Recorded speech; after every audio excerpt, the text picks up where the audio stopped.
Hey, so today we're learning about array.isArray in JavaScript.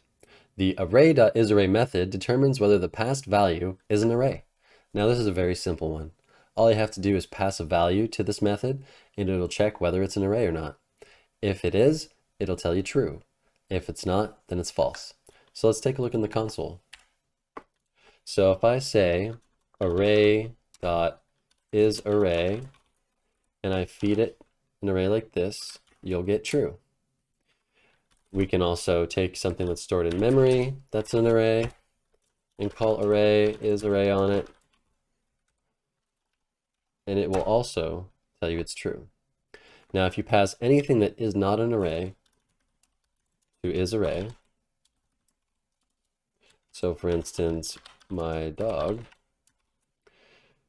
you're going to get false. And so now I'm going to call one last thing, and that's an integer. And you're going to see that that's also not an array. So very simply, that's how you use array.isArray in JavaScript.